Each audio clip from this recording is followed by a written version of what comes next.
rain. Keep the government out of my business and y'all can keep the change. He is the free American, Clay Douglas. We know what we need. We know who to blame. Catch the Free American Hour, weekdays at 7 a.m. Pacific, 10 a.m. Eastern.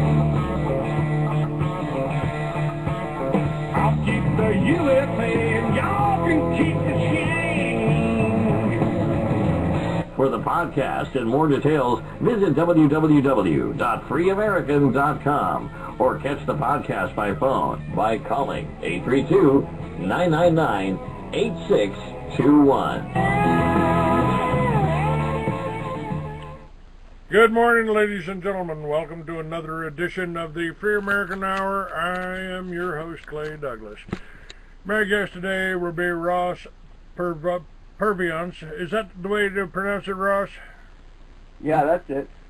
All right. We're going to be talking about chemtrails. We're going to try to answer the question, can you fix chemtrails? You know, probably one of the most helpless things in the world for me is to sit there and look up and see these things and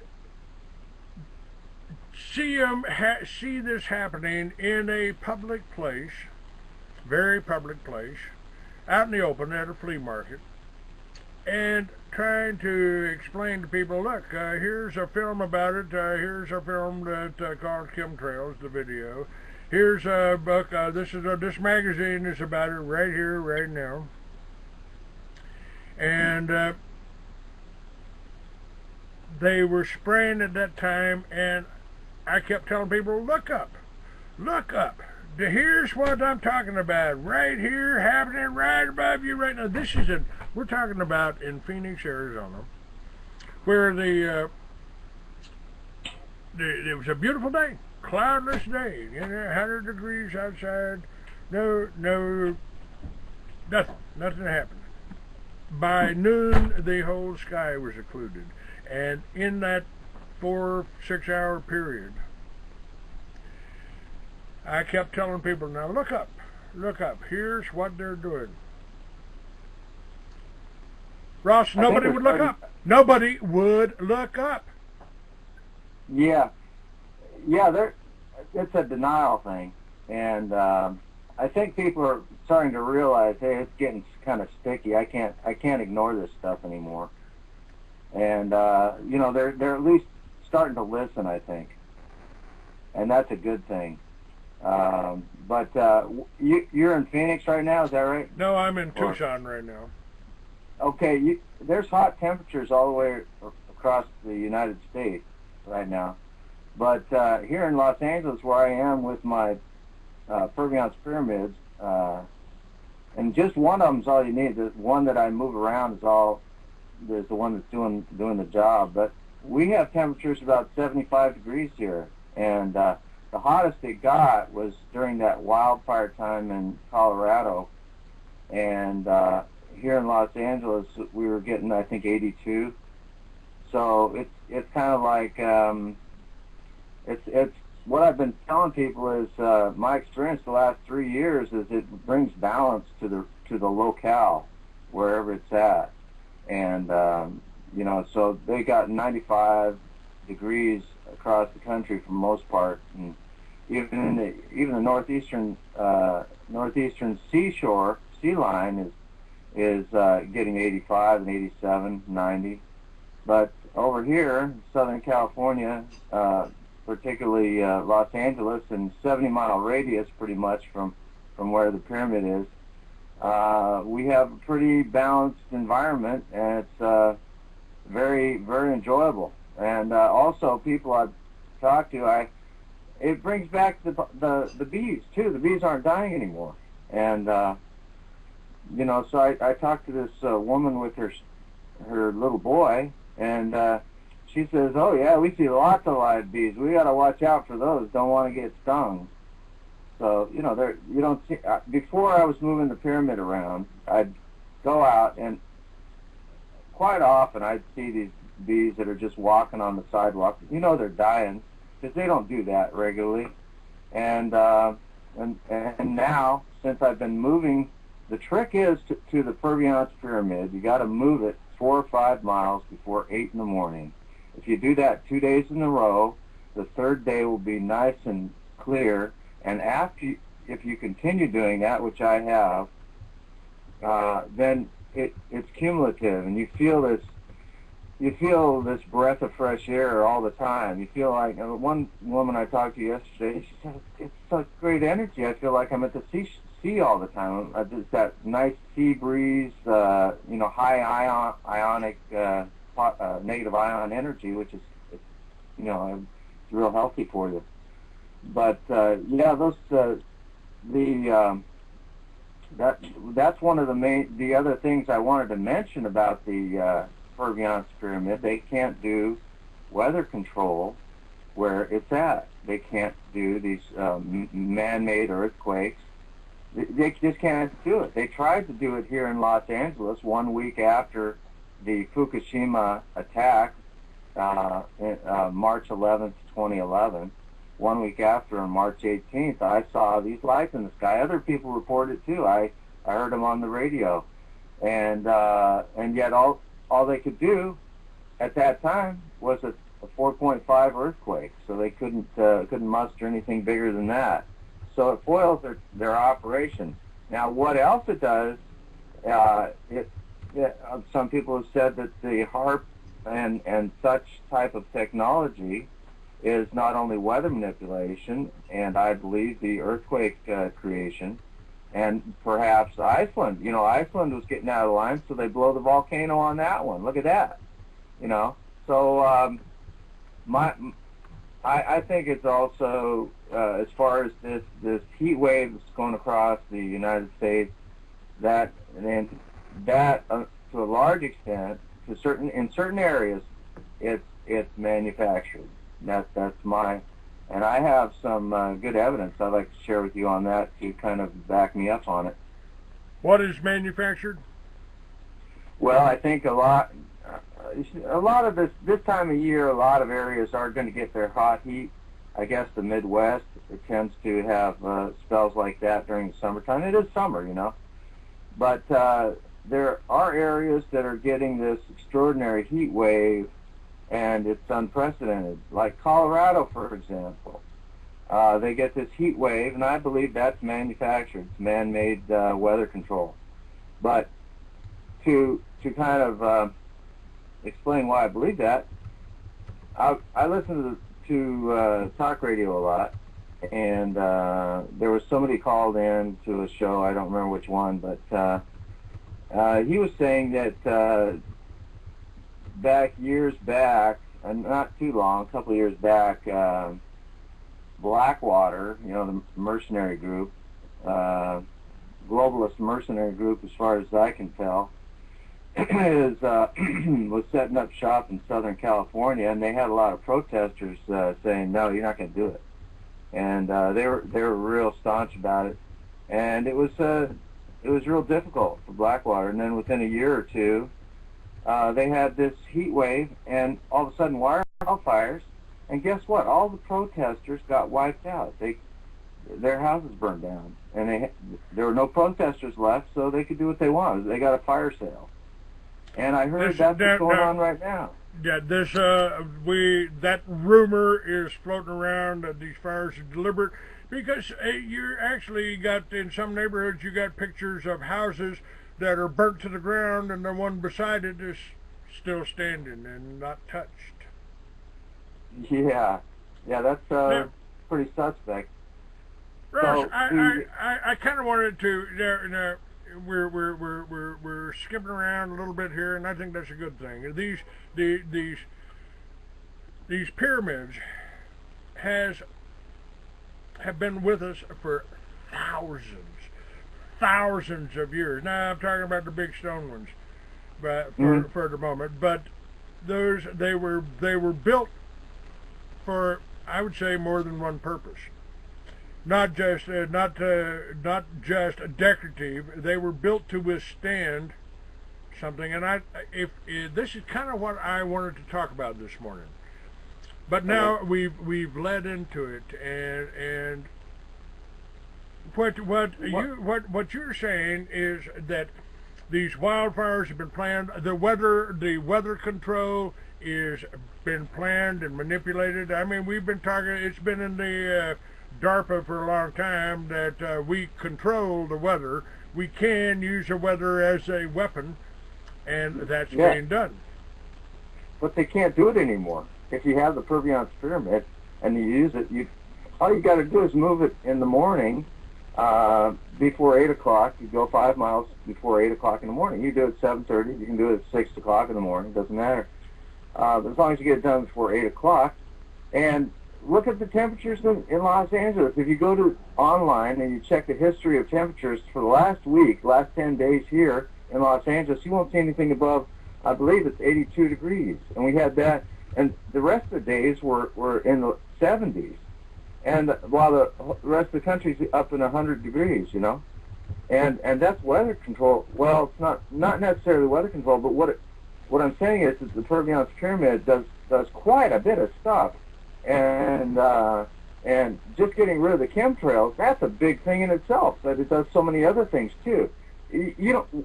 Suppose you're in a flood area, and they manufacture these floods, you know, and they want to get your house, so they manufacture a flood, and then you're out of there, you know. And they got this Agenda 21 thing that's gobbling up all the land all across the country. We're going to be talking about that later in the week too. And the fact is, folks, that this Agenda 21, that's just an extension of the Wild Lands Project. They want to drive you out of the country. They don't want you living in the country because guess what? On 5 acres, you can be totally independent. You can be totally self-sufficient. And if you have a pyramid on there, plus a solar generator, I mean, I would assume that this pyramid could even be used. You could put solar panels on the outside of it and have it generating probably a little extra electricity. Have you experimented on that? Well, here, you say 5 acres. You could probably get by on an acre and a half. Here's how you do it: is you build and I have instructions on my internet website, which is PurviancePyramid.net. And you can get the download. Just by the download, it talks about pyramid food production, and you could get 4 times the size and nutrition, growing organic, and you don't have any bug problems. The bugs are out of the pyramid. For some reason, a greenhouse pyramid will produce 4 times the size in vegetables and fruits, and the nutrition as well, same nutrition, and it's phenomenal. There's so many secrets to the pyramid structure, and I wasn't really into the pyramids at all, but I was really sick and tired of these chemtrails, so I checked online and wanted to see how I can get rid of them. So I tried the cloudbusters. That worked for a couple of months, but then they stopped working. And it eventually led to the Purviance pyramid, which is an open-air frame pyramid. It's just basically a stick frame pyramid with your orgone corners. And I made the design so it's portable, and it's just a phenomenal success. And you know, Clay, I just can't understand why a lot of people just don't even want to try it, you know. But I think one reason may be they're afraid if it does work, then they're going to stop them from using it. Well, just anybody who asks you if you have a Purviance pyramid on the back, like I have one on the back of my bike because I get my exercise with it, but you could put one on top of your, on top of your car rack, and you just, if anybody asks, you just say, hey, I like to support individual artists. And this is my statement to say, I'm tired of this corporate crap, and I want to support the individual artists. And this is my kind of statement saying, I'm for individual empowerment, and that's it. Now, in the 60s, I mean, we used to hear that pyramids would sharpen razor blades, things like that. And people have told me that worked, that it did that. Mm-hmm. Is that accurate? I haven't really experimented too much with that. I was a kid back then, and I read about that too, but a lot of people did say that it would do that. And then all of a sudden it just dropped off. Nobody's talking about pyramids anymore. That's kind of weird. I don't know what, maybe it's some kind of psyops or mind control. But I totally forgot about it too, you know.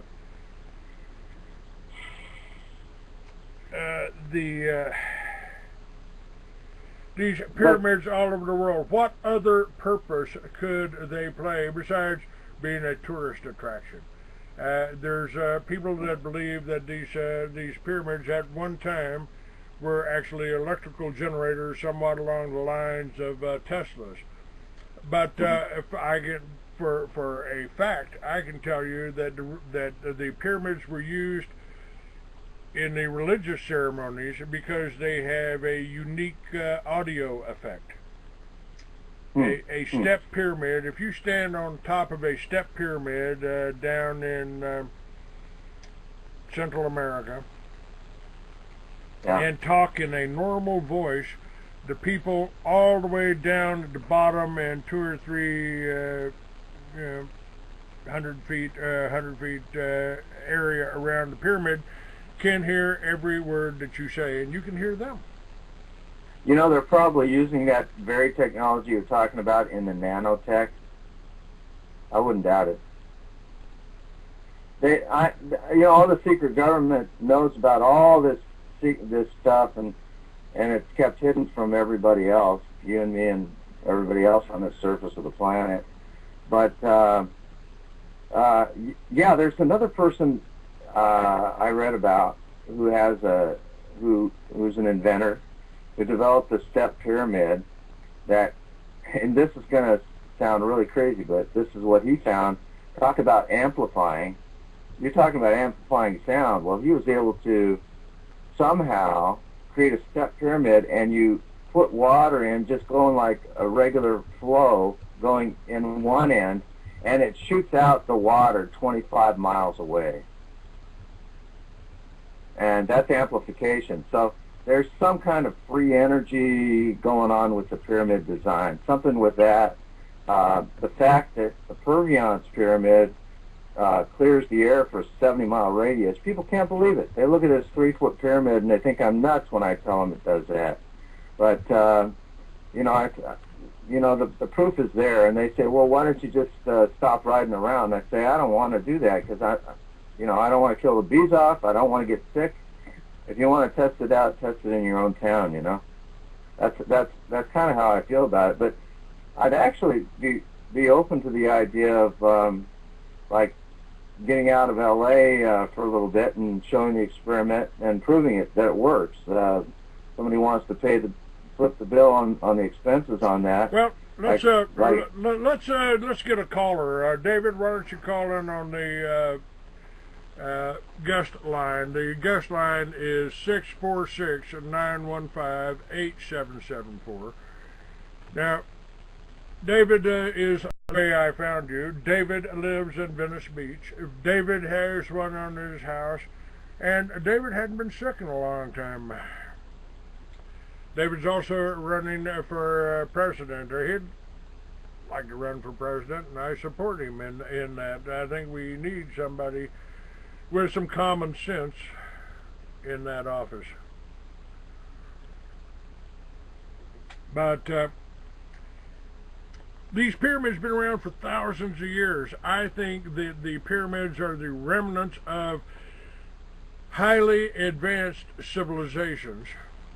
And John Kaminsky just did a piece on this, and he talked about that. And folks, I kind of wanted to share this with you to try to put things on this in perspective, because you need to know the real reasons why human society is destroying itself. That kind of requires us to understand events that happened 12,000 years ago, before the time human civilization was ravaged and nearly went extinct to a series of catastrophic celestial and geophysical events.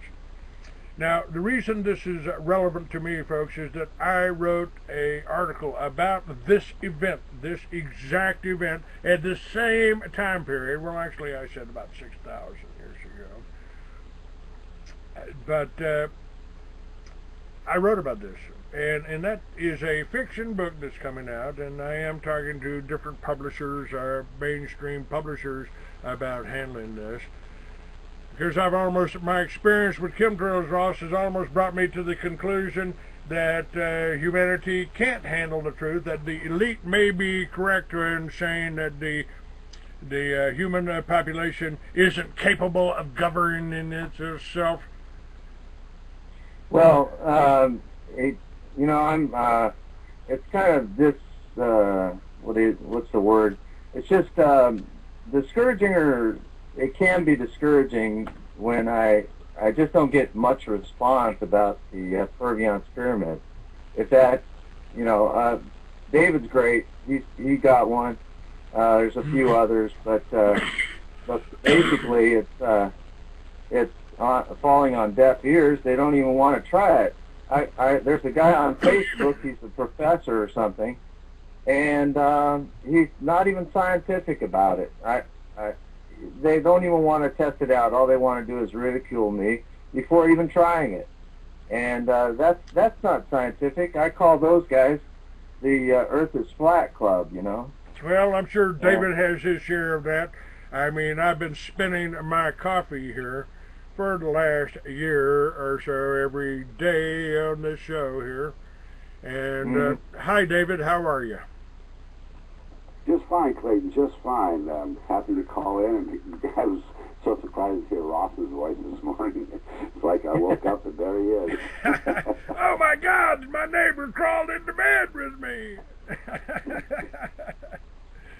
Well, this is it's really getting sticky now to you guys, with the DC power outage and the Colorado scalar fires there and whatnot. It's crazy.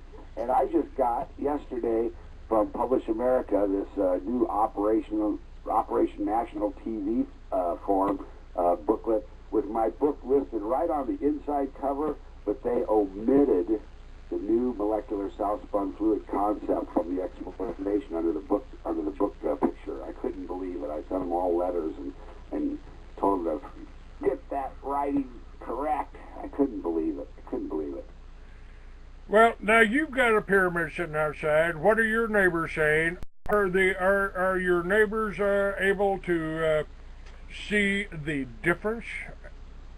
Oh yeah, I hear from people every day down here how beautiful the sky is and how clear it is and how the breeze smells fresh and clean. But they can't see my pyramid. It's up on top of my house. Clayton, you've been here. Ross, you've been over here too.